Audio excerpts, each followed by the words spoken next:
नमस्कार दोस्तों। आज हम सुप्रीम कोर्ट के बारे में पढ़ेंगे। सुप्रीम कोर्ट भारत की सर्वोच्च न्यायिक संस्था होती है। सुप्रीम कोर्ट संविधान का संरक्षक होता है। सुप्रीम कोर्ट का एक संवैधानिक संस्था है जिसका गठन भारत के संविधान के अंतर्गत किया गया है। सुप्रीम कोर्ट को भाग 5 संघ के अध्याय 4 में बताया गया है। आर्टिकल 124 से लेकर 147 तक सुप्रीम कोर्ट के बारे में डिटेल्स में बताया गए हैं। क्या सुप्रीम कोर्ट का स्ट्रक्चर होगा, क्या फंक्शन होगा, क्या पावर्स होगी। अब आज शुरू करते हैं आर्टिकल 124 से। सुप्रीम कोर्ट का स्थापना और गठन कैसे किया जाएगा। सुप्रीम कोर्ट की स्थापना कैसे होगी, गठन कैसे होगा, इसके बारे में डिटेल्स से पढ़ते हैं। सब आर्टिकल 1 कहता है कि भारत में एक सुप्रीम कोर्ट होगा। ठीक है, पूरे भारत में एक ही सुप्रीम कोर्ट होगा, ये आर्टिकल 1 कह रहा है। कैसे बनेगा? भारत के मुख्य न्यायाधीश से। देखना, एक तो मुख्य न्यायाधीश की यहाँ पर बात हो रही है और दूसरी किसकी बात हो रही है?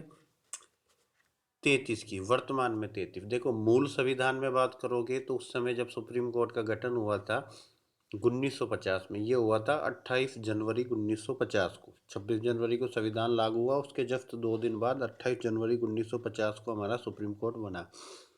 मूल सुप्रीम कोर्ट में एक तो चीफ जस्टिस था, मुख्य न्यायाधीश था और 7 जजेस थे। उस समय स्ट्रक्चर क्या था? 1+7 बराबर 8 जजों से बनकर सुप्रीम कोर्ट बना था मूल संविधान में। एक तो मुख्य न्यायाधीश और उसके अलावा 7 न्यायाधीश, तो 1+7 8 थे।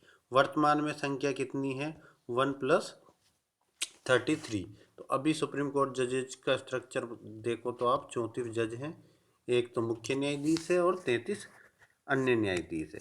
तो इनसे मिलकर ये बना था। ठीक है, अब आगे तो मूल संविधान में के याद रखना, मूल संविधान के पूछ लेते हैं। किससे मिलकर बनेगा सुप्रीम कोर्ट? एक सुप्रीम कोर्ट होगा, मुख्य न्यायाधीश प्लस 33 अन्य न्यायाधीशों से मिलकर बनेगा। वर्तमान में संख्या यही है। दूसरा बताता है कि सुप्रीम कोर्ट में नियुक्तियां कैसे होगी। ज़्यादा आपको कुछ नहीं देखना, ये जो उच्च न्यायालय और राज्यों के उच्च न्यायालयों से कैसे न्यायाधीशों से परामर्श के बाद ये सब सिस्टम्स आपको बता दिया जाएगा। कॉलेजियम सिस्टम पढ़ेंगे हम नीचे, उसमें डिटेल्स में बता दिया जाएगा। हमें याद रखना है कि नियुक्ति कैसे होगी। राष्ट्रपति अपने हस्ताक्षर और मुद्रा से करेगा। नियुक्ति राष्ट्रपति द्वारा की जाएगी। ठीक है, और न्यायाधीश कब तक पद धारण करेगा? जब तक वो 65 वर्ष की उम्र प्राप्त नहीं कर लेता। दो चीज़ें इसमें से सब आर्टिकल 2 में से याद रखनी है। पहला, राष्ट्रपति द्वारा नियुक्ति की जाएगी और कब तक पद धारण करेगा? जब तक 65 वर्ष की आयु प्राप्त नहीं कर लेता। फिर परंतु दे रखा है, परंतु क्या कहना चाहता है, इसको परंतु को पढ़ते हैं। ठीक है,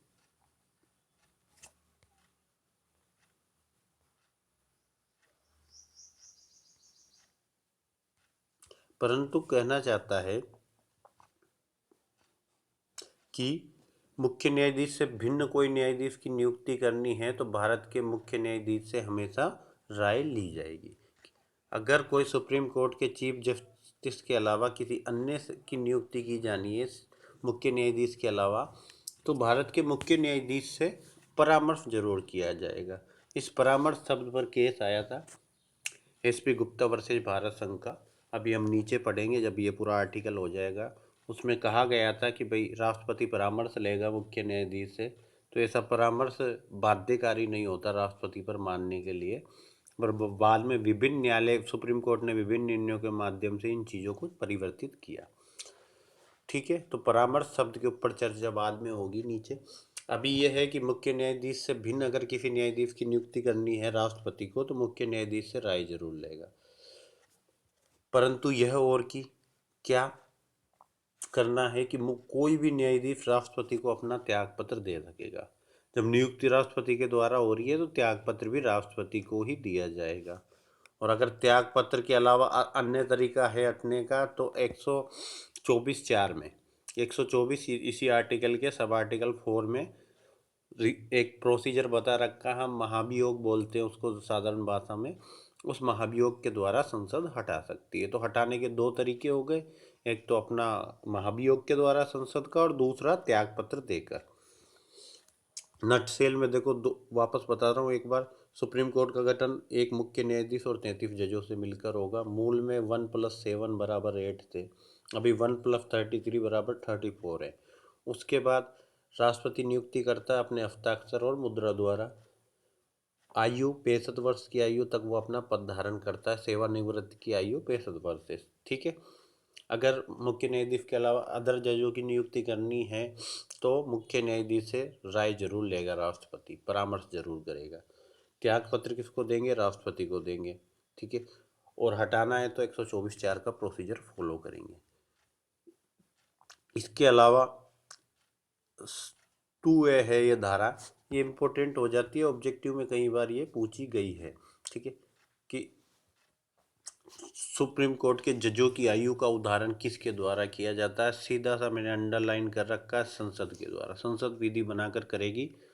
और 15वें संविधान संशोधन से ये अंत स्थापित किया गया था। सब आर्टिकल 2A एक बार ऑब्जेक्टिव में जेलों में पूछा हुआ क्वेश्चन है। याद रखना, 15वां संविधान संशोधन कि सुप्रीम कोर्ट के जजों की आयु का निर्धारण संसद द्वारा किया जाता है। 65 वर्ष कर दी है। अब भी अगर बढ़ाना कम करना है तो ये पावर संसद के पास है। ठीक है। संसद ही ऐसा कुछ करती है। बस इसका आर्टिकल 2A याद रखना, संसद और 15वां संविधान संशोधन, इसके अलावा कुछ नहीं देखना है। फिर बात करते हैं 3 की, किस नियुक्ति क्या होगी। नियुक्तियों के लिए क्वालिफिकेशन क्या होनी चाहिए? क्या हम भी सुप्रीम कोर्ट जज बन सकते हैं? नहीं बन सकते। वो क्वालिफिकेशन चेक करो। पहली क्वालिफिकेशन है भारत का नागरिक होना चाहिए। ठीक है।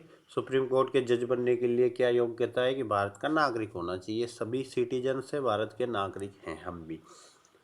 फिर दूसरे क्वालिफिकेशन और लगा कर बता रखी है कि हाई कोर्ट में, देखो जब भी सुप्रीम कोर्ट की बात करेगा तो उसमें जो भी लगेगा वो कम से कम हाई कोर्ट लेवल का आदमी तो होना ही चाहिए। तो हाई कोर्ट में, या तो किसी हाई कोर्ट में, या दो से ज़्यादा हाई कोर्ट में कम से कम 5 वर्ष तक तो जज रहा हो। 5 वर्ष तक हाई कोर्ट जज रहा हो। या फिर किसी हाई कोर्ट में कम से कम 10 वर्ष तक अधिवक्ता रहा हो, वकील रहा हो। या तो हाई कोर्ट में 5 साल तक जज रहा हो, या किसी हाई कोर्ट में 10 साल तक लगातार अधिवक्ता रहा हो, या फिर राष्ट्रपति की राय में पारंगत विधिवेता हो।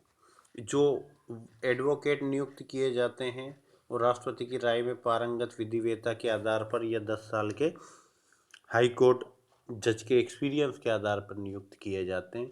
पारंगत विधिवेता के आधार पर जो भी नियुक्त किया जाता है वो देखा जाता है कि क्या ये सुप्रीम कोर्ट के जज बनने के योग्य है, क्या इसको इतना कानून का ज्ञान है। बहुत अच्छे ज्ञान वाले व्यक्ति को बना दिया जाता है। 3 क्वालिफिकेशन से अभी आप आगे जाके हाई कोर्ट के जजों की भी क्वालिफिकेशन पढ़ोगे, फिर दोनों पढ़ने के बाद कन्फ्यूजन पैदा होता है। हाई कोर्ट में सीधा याद रख लो 10-10 साल है दोनों। हाई कोर्ट में क्या है? 10-10 साल। हाई कोर्ट में, लोअर कोर्ट में 10 साल एडवोकेट रहा हो, या लोअर कोर्ट में 10 साल आप न्यायाधीश रहे हो। दोनों क्वालिफिकेशन में से एक क्वालिफिकेशन होगी तब आपको हाई कोर्ट जज बनाया जाएगा। 10 साल तो लोअर कोर्ट में या तो वकील रहे हो, या 10 साल आप लोअर कोर्ट में, सॉरी, हाँ, 10 साल लोअर कोर्ट में वकील रहे हो, या 10 साल लोअर कोर्ट में जज रहे हो। लोअर कोर्ट की जगह हाई कोर्ट हो सकता है। देखना, वकील वाला जो हाई कोर्ट है ना, वो 10 साल तक हाई कोर्ट में वकील रहे हो, या 10 साल तक लोअर कोर्ट में जज रहे हो। ये क्वालिफिकेशन है पक्का। हाई कोर्ट में 10 साल तक आप वकील रहे हो। लोअर कोर्ट के वकील वहाँ नहीं चलते। हाई कोर्ट में अगर आपने 10 साल तक वकालत की है तो आपको हाई कोर्ट जज बना सकते हैं। ठीक है। या आपने डीजे कोर्ट या आरजेएस कोर्ट, किसी भी कोर्ट में, अधीनस्थ कोई सा भी कोर्ट हो, उसमें 10 साल तक आपने डिस्ट्रिक्ट जज केडर के रूप में कार्य किया है, या एडीजे वगैरह में, तो आपको हाई कोर्ट जज बनाया जा सकता है। वहाँ का 10-10 क्वालिफिकेशन से याद रखना। यहाँ क्या है कि हाई कोर्ट में 5 साल तो जज हो, और 10 साल आपने वकालत की हो। दोनों में से कोई सा भी हो, या राष्ट्रपति की राय में पारंगत विधिवेता हो। अब स्पष्टीकरण 2 कोई इम्पोर्टेंट नहीं है। ये कह रहा है कि अगर आप 5 साल वकील रह लिए और 5 साल आपने जज के पद के रूप में हाई कोर्ट में काम कर लिया, तो दोनों को मिला के 10 साल हो गए, तो ये काउंट कर लिए जाएंगे। इसका यही कहना है कि किसी व्यक्ति ने अधिवक्ता के रूप में होने के पश्चात ऐसा न्यायिक पद धारण किया जो जिला न्यायाधीश के पद के से नीचे का नहीं है, तो उसका वो पद भी 5 साल एक्स्ट्रा मान लिया जाएगा। जैसे आपने वकालत कर रहे थे, 5 साल वकालत की, हाई कोर्ट में, उसके बाद आप वकालत करते करते एडीजे रैंक में लग गए, डीजे रैंक में लग गए, तो वो 5 साल भी काउंट कर लिए जाएंगे और 10 साल हो जाते हैं। ठीक है, तो वो वकालत के रूप में आपके मान लिए जाते हैं हाई कोर्ट में।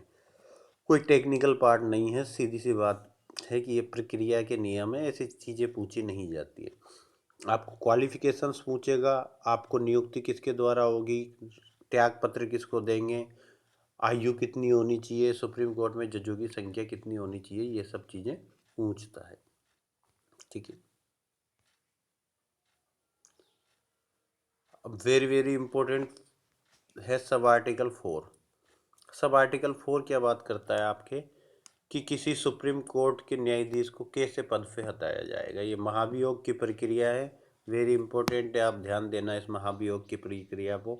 हम यहाँ 2-3 जगह महाभियोग पढ़ेंगे अलग अलग तरीके के। यहाँ देखना, दो तो ग्राउंड है। हमने जब राष्ट्रपति को हटाया था एक ही ग्राउंड था, संविधान के अतिक्रमण के आधार पर। अभी दो ग्राउंड है कि कदाचार, या तो आपका कदाचार है या आप असमर्थता है। कदाचार क्या होता है, ऐसा आचरण जो सभ्य ना हो। क्या आपने किसी महिला के साथ छेड़छाड़ के आरोप रहे हैं, आपका कोई ऐसा आचरण रहा है जो बच्चों के अधिकारों को प्रभावित करता है, मतलब आपने घरों पे बच्चों को नौकर के रूप में लगा रखा है जो 14 साल से कम, ऐसा कोई भी कदाचार, नौकरी में से आपको हटाया गया है, ये भी कदाचार होता है। कदाचार में बुरा आचार होता है, जो वो आपका बुरा आचरण है उसके आधार पर हटा सकते हैं। दूसरा, आपके असमर्थता के आधार पर, कि आप काम करने में असमर्थ हो गए हो, तो उसके आधार पर भी आपको हटाया जा सकता है। हटाएंगे कैसे, संसद के प्रत्येक सदन से, दोनों सदन से, संसद का प्रत्येक राज्यसभा और लोकसभा दोनों सदन से, कुल का तो बहुमत, कुल सदस्य संख्या 543, उसका बहुमत मतलब 272 प्लस, अगर 272 ने पास कर दिया तो उसी सदन में उपस्थित और मत देने वाले जितने भी लोग उपस्थित थे और मत दे रहे थे, उसका कम से कम 2/3 बहुमत हो। कुल का तो बहुमत होना चाहिए, 272 थे, ठीक है, 272 की रिक्वायरमेंट अगर पूरी होगी तो वो रिक्वायरमेंट, साथ में आप ये देखो कि जो उपस्थित है उनके 2/3 थे या नहीं थे, उनके द्वारा समर्थित समावेदन राष्ट्रपति के समक्ष उसी सत्र में,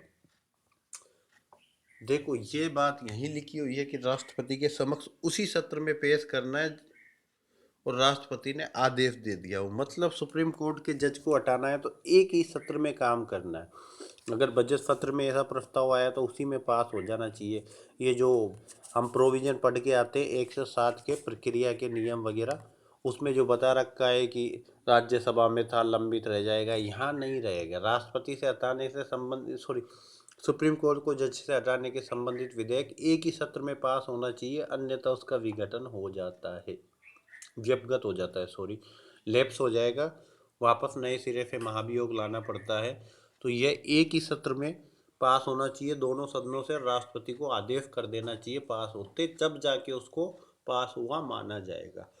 तो सुप्रीम कोर्ट जज को हटाने का प्रोसीजर बहुत टफ है, दोनों सदनों से, कुल का तो मेजोरिटी होनी चाहिए, और उपस्थित और मत देने वालों के 2/3। कई बार ये क्वेश्चन पूछा जाता है, सुप्रीम कोर्ट के जज को हटाने की प्रक्रिया 124(4) में बता रखी है, सब क्लोज याद रखना है, 124 के 4 में बता रखी है। ऑप्शन देगा 124(a), 124(2), 124(3), 124(4), तो आपको पता होना चाहिए ये 124(4) में है हटाने की प्रक्रिया। कैसे हटाएंगे, संसद के दोनों सदन में कुल का बहुमत हो, उपस्थित और मत देने वाले कुल सदस्यों का 2/3 बहुमत हो, राष्ट्रपति ने आदेश कर दिया हो। ठीक है, हटेगा राष्ट्रपति के आदेश द्वारा, क्योंकि नियुक्ति भी उसी के द्वारा की जाती है। ठीक है, ये बता रही है कि संसद, सब आर्टिकल 5 बता रहा है कि संसद नियम बना सकेगा कि कैसे अन्वेषण करना है, कैसे साबित किया जाना, उससे संबंधित अन्वेषण के नियम बना सकेगा, कोई इम्पोर्टेंट नहीं है। शपथ किसके समक्ष लेगा, सुप्रीम कोर्ट जज नियुक्त होने के बाद सब आर्टिकल 6 बता रहा है कि शपथ किसके समक्ष लेनी है, राष्ट्रपति या राष्ट्रपति के द्वारा कोई नियुक्त व्यक्ति है उसके समक्ष। सामान्यतः राष्ट्रपति ही दिलाता है, नियुक्त व्यक्ति को नहीं, क्योंकि सुप्रीम कोर्ट में 2-3 जज ही नियुक्त होते हैं, 5 हो जाते हैं कभी कभी, इस 5-7 से ज़्यादा नहीं होते, तो उनको राष्ट्रपति ही शपथ दिलवाता है। तो राष्ट्रपति द्वारा या उसके द्वारा नियुक्त किसी व्यक्ति के द्वारा, तीसरी अनुसूची के अनुसार, या आप याद रख लो, वेतन दूसरी अनुसूची में है, शपथ के प्रारूप तीसरी अनुसूची में है, ताकि जहां भी आए आप अपने मन से भी लिख सको कि इसका वेतन, जितने भी संवैधानिक पद है सबके वेतन आपको द्वितीय अनुसूची से मिलेंगे, सबके शपथ के प्रारूप तृतीय अनुसूची से मिलेंगे। द्वितीय अनुसूची में सांसदों का वेतन नहीं है, ये इंपॉर्टेंट है, याद रखना, ठीक है। तो नियुक्ति कैसे की जानी है? राष्ट्रपति शपथ दिलाएगा तृतीय अनुसूची के अनुसार, या राष्ट्रपति के द्वारा कोई और व्यक्ति भी है तो वो भी शपथ दिला सकता है। भाग 7 बात कर रहा है आपके, सब आर्टिकल 7 क्या बात कर रहा है कि कोई भी न्यायाधीश जिसने सुप्रीम कोर्ट जज के रूप में कार्य कर लिया, तो उसके बाद किसी भी कोर्ट में वो ना तो वकालत कर सकता है, प्लीडिंग, ना ही कोई कार्य कर सकता है। सुप्रीम कोर्ट जज रहने के बाद आप ऐसा नहीं कर सकते कि सुप्रीम कोर्ट में वकालत कर लो या हाई कोर्ट में आके वकालत कर लो। सुप्रीम कोर्ट जज रहने के बाद आप किसी भी कोर्ट में, भारत के अंदर किसी भी कोर्ट में वकालत नहीं कर सकते, विदेश जाके कुछ भी करो। अब कुछ केस पढ़ते हैं। एसपी गुप्ता वर्सेज भारत संघ का, ये नियुक्तियों के संबंध में है। एसपी गुप्ता वर्सेज भारत संघ को जैसे ही आपने नाम सुना आपके दिमाग में आ जाना चाहिए कि एसपी गुप्ता भारत संघ हमने पहले कहाँ पढ़ा था। याद करो, आपको याद आना चाहिए कि ये हमने पीआईएल के लिए पढ़ा था जब आर्टिकल 32 पढ़ रहे थे। मिस्टर पीएन भगवती ने जनहितवाद या लोकहितवाद, पीआईएल, पब्लिक इंटरेस्ट लिटिगेशन का आविष्कार इसी केस में किया था, एसपी गुप्ता वर्सेज भारत संघ में। एसपी गुप्ता वर्सेज भारत संघ में एक और बात निकल के आई कि जो लिखा हुआ है कि राष्ट्रपति नियुक्ति करेगा तो वो सुप्रीम कोर्ट के मुख्य न्यायाधीश की सलाह से करेगा, परामर्श से कराएगा। परामर्श शब्द मैंने आपसे चर्चा की थी, इस 124 का सब आर्टिकल 2 पढ़ रहे थे तब। तो ये कहा गया कि जो परामर्श शब्द उपयोग में लिया गया है वो पूर्ण और प्रभावी परामर्श है, परंतु इसको मानने के लिए राष्ट्रपति बाध्य नहीं है। पूर्ण परामर्श होगा जो भी वो देगा अपनी राय बनाकर, प्रभावी भी होगा, पर राष्ट्रपति मानने के लिए बाध्य नहीं है। 1982 में यह जजमेंट सुप्रीम कोर्ट ने दिया। मतलब कि अगर सुप्रीम कोर्ट के जज की राय है कि इस व्यक्ति को आप सुप्रीम कोर्ट जज के रूप में नियुक्त करो, मुख्य न्यायाधीश की अगर राय है कि किसी व्यक्ति को सुप्रीम कोर्ट जज के रूप में नियुक्त करो, तो राष्ट्रपति उसको मानने के लिए बाध्य नहीं है। 1982 में यह प्रोसीजर था, ठीक है। मतलब राष्ट्रपति के पास सोवरेन पावर थी किसी व्यक्ति को नियुक्त करने की, वो परामर्श सिर्फ ले सकता था, मानने के लिए बाध्य नहीं था। जैसे धन विधेयक के संबंध में पढ़ते हैं कि लोकसभा को संपूर्ण पावर होती है, वैसा ही यहाँ राष्ट्रपति के पास संपूर्ण पावर थी। फिर supreme court on record association, इसको स्कोरा बोलते हैं। देखो कुछ चीज़ें हैं, जैसे यूओआई पढ़ते हो, यूनियन ऑफ इंडिया भारत संघ है, supreme court on record association SCAORA बोलते हैं इसको। ये चीज़ें एक विधि के विद्यार्थी को उंगलियों पे याद होनी चाहिए कि ये supreme court on record association SCAORA का मतलब ये होता है। तो सुप्रीम कोर्ट के वकीलों का एक एसोसिएशन है, उसका और भारत संघ के मध्य केस हुआ सुप्रीम कोर्ट में जजों की नियुक्ति के लिए। यहाँ काफ़ी विवाद चला, बाद में सुप्रीम कोर्ट ने कोलेजियम सिस्टम डेवलप कर दिया। कोलेजियम सिस्टम क्या होता है कि सुप्रीम कोर्ट के जजों की नियुक्ति या हाई कोर्ट के जजों की नियुक्ति सुप्रीम कोर्ट में एक कोलेजियम बना होता है उसके द्वारा की जाती है। कोलेजियम सुप्रीम कोर्ट की नियुक्ति के लिए 1+4 होता है। तो जब एक तो मुख्य न्यायाधीश और 4 सीनियर न्यायाधीश मिलकर कोलेजियम बनाते हैं, वो ही सिफारिश करते हैं कि इस व्यक्ति को नियुक्त करो, उस व्यक्ति को नियुक्त करो, जो भी सिफारिश की जानी है। तो कोलेजियम सिस्टम जो सुप्रीम कोर्ट में जजों की नियुक्ति से संबंधित है, ये कहाँ से डेवलप हुआ? स्कोरा वर्सेज भारत संघ का केस 1993। स्कोरा मतलब supreme court on record association, ठीक है। बाद में इसको वापस चैलेंज किया गया। तो इन री प्रेजिडेंशियल रेफरेंस, इन री किसी केस के आगे लगता है, उसका मतलब होता है कि वो केस को भारत के राष्ट्रपति के द्वारा सुप्रीम कोर्ट से परामर्श के लिए आर्टिकल 143 के तहत सुप्रीम कोर्ट के समक्ष रखा गया था, इसलिए उस केस के आगे इनरी लगता है, ठीक है। इनरी जिस भी केस के आगे लगा है उसमें यह है कि भारत के राष्ट्रपति ने उस केस में सुप्रीम कोर्ट से राय मांगी थी आर्टिकल 143 के अधीन। तो जब विवाद हुआ तो राष्ट्रपति ने राय मांगी कि क्या सिस्टम होना चाहिए, और वापस सुप्रीम कोर्ट ने कहा कि नियुक्ति तो कॉलेजियम सिस्टम से ही की जानी चाहिए, क्योंकि सुप्रीम कोर्ट अपनी स्वतंत्रता के लिए ये चीज़ें करना चाहता था। संविधान में लिखा हुआ है स्वतंत्र न्यायपालिका होनी चाहिए। तो जब न्यायपालिका जजों की नियुक्ति राष्ट्रपति करेंगे, राष्ट्रपति किसकी सलाह पर करेंगे, मंत्रिपरिषद, राजनीतिक नियुक्तियां होगी, तो फिर सुप्रीम कोर्ट स्वतंत्र कहाँ रहेगा। तो इन रिप्रेसिडेंशियल रेफरेंस में कॉलेजियम सिस्टम की प्रतिपुष्टि की ये भी कह सकते हो। कॉलेजियम सिस्टम डेवलप हुआ स्कोरा वर्सेज भारत संघ 1993 से। इन रिप्रेसिडेंशियल में कॉलेजियम सिस्टम्स की वापस पुष्टि कर दी। सुप्रीम कोर्ट ने कहा कि कॉलेजियम सिस्टम से ही नियुक्ति की जाएगी। फिर 99वां संविधान संशोधन किया मोदी सरकार ने 2015 का फरवरी का या 2014 सितंबर का ये 99वां संविधान संशोधन है, 2014 का है। ठीक है, 13 अप्रैल 2015 का है ये 124A संविधान संशोधन। 99वां संविधान संशोधन करके एक आर्टिकल जोड़ा गया 124A, B, C, 3 आर्टिकल जोड़े गए। ये बताते थे नेशनल जुडिशियल अपॉइंटमेंट कमीशन, राष्ट्रीय न्यायिक नियुक्ति आयोग, कि जजों की नियुक्ति के लिए एक आयोग बना देते हैं। वो आयोग जजों की नियुक्ति की सिफारिश करेगा। उसमें मुख्य न्यायाधीश अध्यक्ष होगा, सुप्रीम कोर्ट के 2 सीनियर जज बैठेंगे, एक का भारत का कानून मंत्री बैठेगा, एक प्रधानमंत्री बैठेगा, एक विपक्ष का नेता बैठेगा। ऐसा करके कुल मिलाकर सुप्रीम कोर्ट में जजों की नियुक्ति के लिए एक आयोग बनाए, जिसमें राजनीतिक व्यक्ति भी वो बिठाना चाह रहे थे। इसको राष्ट्रीय न्यायिक नियुक्ति आयोग या नजाक बोलते हैं, NJAC, national judicial appointment commission. 99वें संविधान संशोधन के द्वारा इसको जोड़ा गया था। बाद में स्कोरा वर्सेज भारत संघ का केस आया 2016 का। इस केस में इस नजाक वाले संविधान संशोधन को असंवैधानिक कर दिया, और वर्तमान में भी नियुक्तियां किसके द्वारा हो रही है, कॉलेजियम सिस्टम के द्वारा। ठीक है, तो ये चारों सिस्टम याद रखना। हुआ विवाद का एक कारण था कि 1973 से पहले क्या होता था कि जो सबसे सीनियर जज होता था उसी को मुख्य न्यायाधीश बनाया जाता था।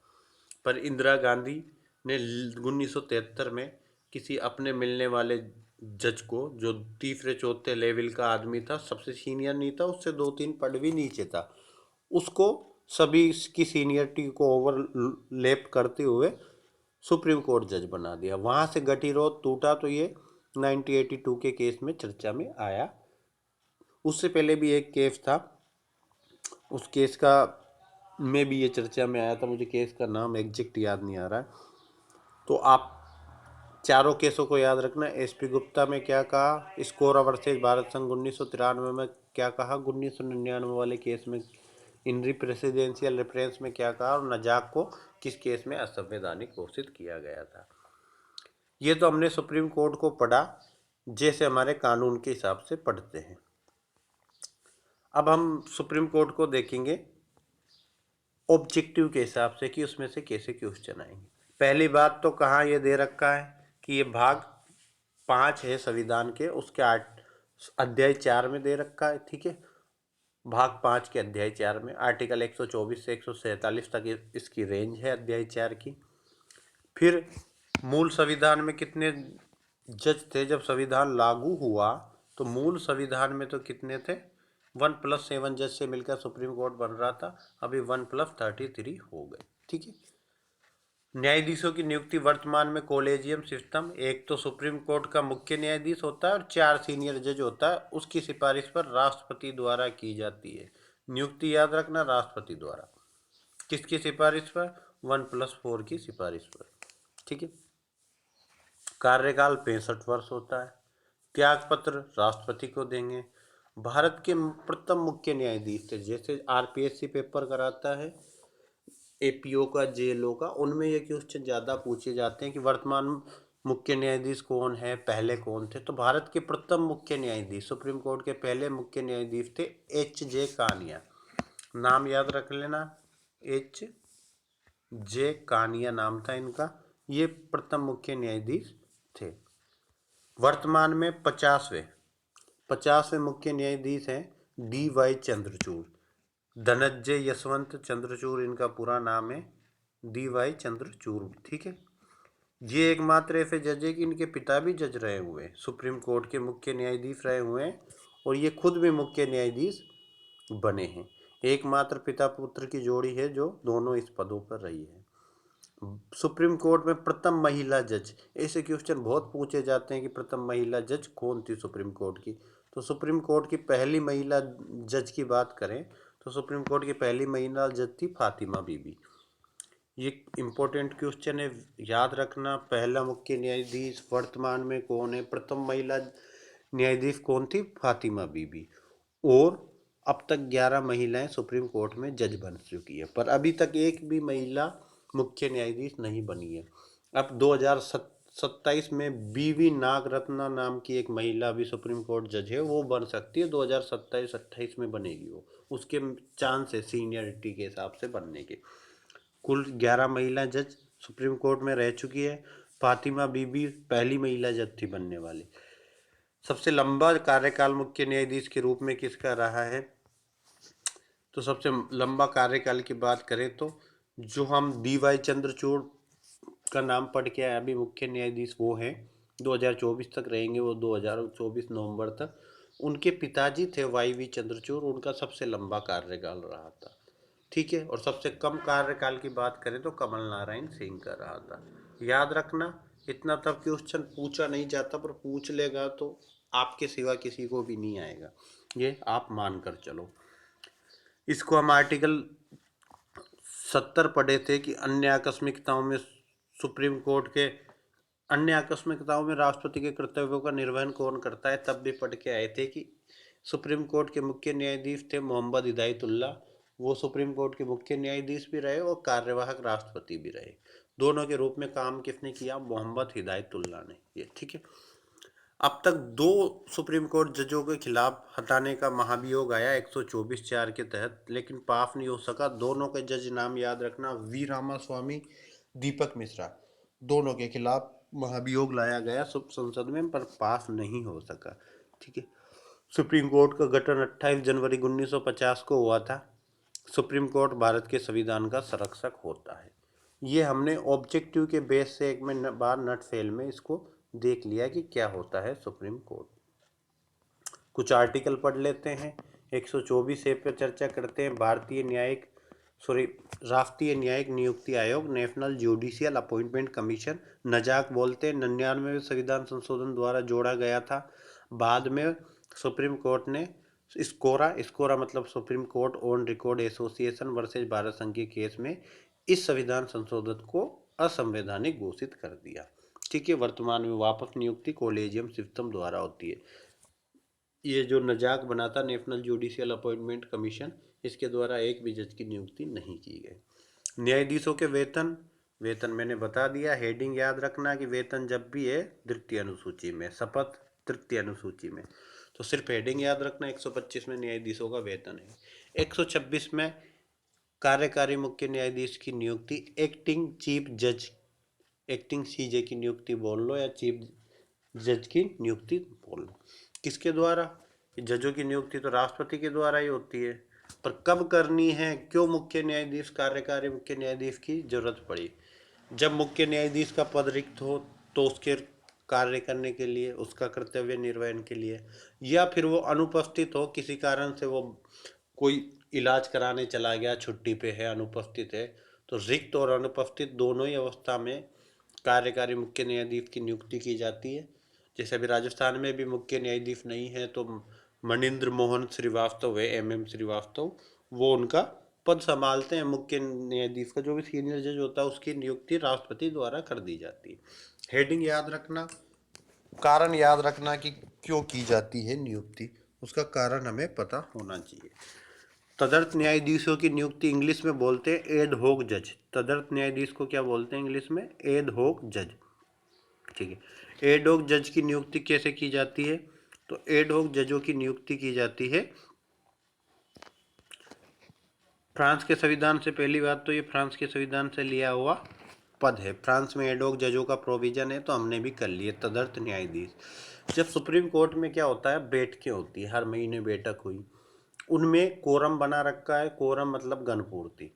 उनकी बैठक के कोरम में गण पूर्ति पूरी नहीं होती तो गण पूर्ति करने के लिए किसी हाईकोर्ट जज को तदर्थ न्यायाधीश बना दिया जाता है। और जब जब भी महीने में 1 2 दिन 3 दिन बैठक होती है सुप्रीम कोर्ट जजों की, तो उसमें कोरम पूरा करने के लिए उनको बुला लिया जाता है। तो सिर्फ ये गण पूर्ति पूरी करने के लिए ही इनको नियुक्त किया जाता है, बाकी कोई भी जज के रूप में इनसे काम नहीं करवाया जाता। ऐसे नहीं कि ये बैठ के केसों की सुनवाई करते हैं। तदर्थ न्यायाधीश केवल कोरम पूर्ति के लिए एडोक जज कहते हैं। फ्रांस के संविधान से ये पद लिया गया। ठीक है। नियुक्ति कौन करेगा? भारत का मुख्य न्यायाधीश करेगा राष्ट्रपति की पूर्व सहमति से। अब तक देखो राष्ट्रपति कर रहा था, अब मुख्य न्यायाधीश नियुक्ति करेगा। क्योंकि ये टेम्परेरी प्रोविजन है, परमानेंट नहीं होते। टेम्परेरी प्रोविजन के लिए मुख्य न्यायाधीश को पावर दे रखी है कि वो राष्ट्रपति से पूर्व अनुमोदन लेके, सहमति लेके आप नियुक्त कर सकते हो। हेडिंग याद रखना, फ्रांस से लिया गया, ये याद रखना। और मुख्य न्यायाधीश द्वारा नियुक्ति की जाएगी गणपूर्ति के लिए। 128 का पढ़ना। 128 ये कहता है कि सुप्रीम कोर्ट में बैठकों में सेवानिवृत्त न्यायाधीशों की नियुक्ति। जब सुप्रीम कोर्ट में जज कम हो और काम का लोड ज़्यादा हो तो सुप्रीम कोर्ट के बैठकों में, बैठक का मतलब होता है बेंच बनी होती है जो कि सुप्रीम कोर्ट के जो केसों की सुनवाई करती है, उन बेंचों में बैठने के लिए रिटायर्ड जजों की नियुक्ति की जाती है, या कोई हाई कोर्ट जज जो कार्य कर रहा हो उसको भी बुला लिया जाता है। या हेडिंग में सेवानिवृत्त बता रखा है, बाकी वहाँ सुप्रीम कोर्ट, कोई हाई कोर्ट में कोई जज कार्य कर रहा होता है उसको भी बुला लिया जाता है। किस लिए की जाती है? कि न्यायाधीश के रूप में बैठने के लिए और कार्य करने के लिए। टेबल पे बैठो, न्यायाधीश के रूप में कार्य करो। किसके द्वारा की जाती है? भारत के मुख्य न्यायाधीश के द्वारा। किसके द्वारा? भारत के चीफ जस्टिस के द्वारा, राष्ट्रपति की पूर्व अनुमति से। ये टेम्परेरी प्रोविजन है। मान लो सुप्रीम कोर्ट के मुख्य न्यायाधीश को लगता है कि काम ज़्यादा है, हमारे पास जज पूरे नहीं है, तो वो 2 3 जजों की नियुक्ति इस प्रकार कर देता है। हाई कोर्ट का कोई सीनियर जज को बुला लेता है, या सुप्रीम कोर्ट से रिटायर हो चुके जज को बुला लेता है। 6 महीने के लिए जज के रूप में काम कराता है और केसों की सुनवाई वगैरह करके पेंडिंग निपटा के वापस हटा दिए जाते हैं। ठीक है। दोनों का, तदर्थ न्यायाधीश और सेवानिवृत्त न्यायाधीशों की नियुक्ति के प्रोविजन से याद रखना कि 127 गणपूर्ति के लिए की जाती है, 128 जज के रूप में कार्य करवाने के लिए की जाती है। जब वर्कलोड ज़्यादा होता है उस अवस्था में ये की जाती है। 129 की बात करें कि 129 क्या प्रोविजन करता है। 129 कहता है कि सुप्रीम कोर्ट का अभिलेख न्यायालय होना। सुप्रीम कोर्ट अभिलेख न्यायालय होगा। अभिलेख न्यायालय का तात्पर्य होता है कि उसकी कार्रवाई लिखित में होनी चाहिए सुप्रीम कोर्ट की। ठीक है। और अपने अवमान के लिए, अगर किसी ने सुप्रीम कोर्ट का अवमान किया है, डिसरेस्पेक्ट की है, तो उसके लिए दंड देने की उसको शक्ति होनी चाहिए।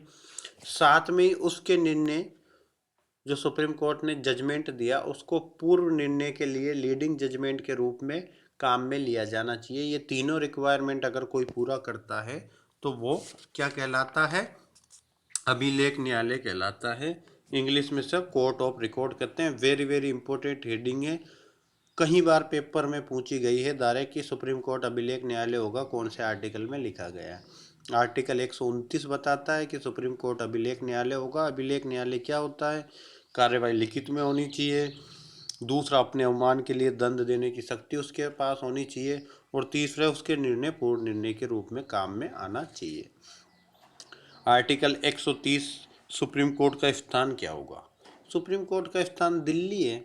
अगर दिल्ली के अलावा भी कोई अन्य स्थान मुख्य न्यायाधीश को लगे तो वो राष्ट्रपति से पूछ के नियत कर सकता है। कई बार ऐसी परिस्थिति होती है कि किसी व्यक्ति विशेष को आप कोर्ट में नहीं ला सकते। जैसे बाल ठाकरे थे, बाल ठाकरे के साथ जनता रहती है महाराष्ट्र की, इतना क्राउड होता है कि अगर उनको गिरफ्तार करके सुप्रीम कोर्ट में लाया जाए तो 2 3 लाख लोग इकट्ठे हो जाते थे। सुप्रीम कोर्ट में व्यवस्थाएं बनाना बहुत मुश्किल काम हो जाता था। तो ऐसे किसी व्यक्ति की जिससे आपको लगता है कि सुरक्षा को खतरा हो सकता है, कोई बड़ा आतंकवादी है, उसको लाना भी रिस्क का काम हो, या फिर कोई राजनीतिक कैदी है, उस मामले में सुप्रीम कोर्ट चाहे तो दिल्ली से अन्य स्थान पर जाकर भी सुनवाई कर सकती है। जैसे कोई तिहाड़ जेल में बंद है तो आप तिहाड़ जेल में जाके भी सुप्रीम कोर्ट अपने 3 जजों की बेंच लगा के वहाँ भी सुनवाई कर सकती है।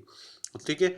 सुप्रीम कोर्ट का स्थान दिल्ली होता है, एक आर्टिकल 130 बताता है। पर अगर दिल्ली से के अलावा अन्य स्थान भी कोई नियुक्त करे तो राष्ट्रपति के अनुमोदन से मुख्य न्यायाधीश द्वारा किए जाएंगे। नट सेल में एक बार बता देता हूँ आपको कि हमने अब तक क्या पढ़ा और क्या नहीं पढ़ा। 124 आर्टिकल पढ़ रहे थे। 124 में 124 ये बताता है कि सुप्रीम कोर्ट का गठन होगा 1+33 से होगा। मूल में 1+7 था, अभी 1+33 बराबर 34 से मिलकर होगा। राष्ट्रपति द्वारा नियुक्ति की जाएगी, 65 वर्ष तक पद धारण करेंगे। पर अगर मुख्य न्यायाधीश के अलावा अन्य न्यायाधीश को की नियुक्ति की जानी है तो मुख्य न्यायाधीश से परामर्श लिया जाएगा। अगर त्याग पत्र देना है तो राष्ट्रपति को देना होगा, हटाना है तो 124(4) की प्रोसीजर को फॉलो करना होगा। 2A बताता है कि राष्ट्रपति की आयु निर्धारित करेगी संसद विधि बना के। 15वें संविधान संशोधन से जोड़ा गया, ये इंपॉर्टेंट है और संसद निर्धारित करती है, ये इंपॉर्टेंट है, याद रखना।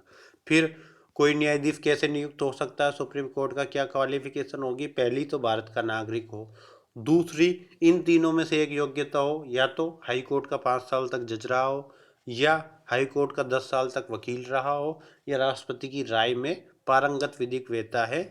ठीक है, कि बहुत ही इंटेलिजेंट है राष्ट्रपति की राय में, तो उसको भी राष्ट्रपति बना सकता है, सुप्रीम कोर्ट जज नियुक्त कर सकता है। ठीक है, फिर स्पष्टीकरण कहता है कोई दिक्कत नहीं, इसको छोड़, स्पष्टीकरण को कोई दिक्कत नहीं। किसी ने अगर वकील रहा हो और बाद में जज बन गया हो तो वो 10 साल काउंट कर लेंगे। ये प्रक्रिया के विषय हमसे नहीं पूछे जाते। 124(4) वेरी वेरी इंपॉर्टेंट, मेंस में पूछा जाता है। कैसे हटाएंगे, हटाने का प्रोसीजर 2 ग्राउंड है, कदाचार और असमर्थता के आधार पर हटाया जाएगा।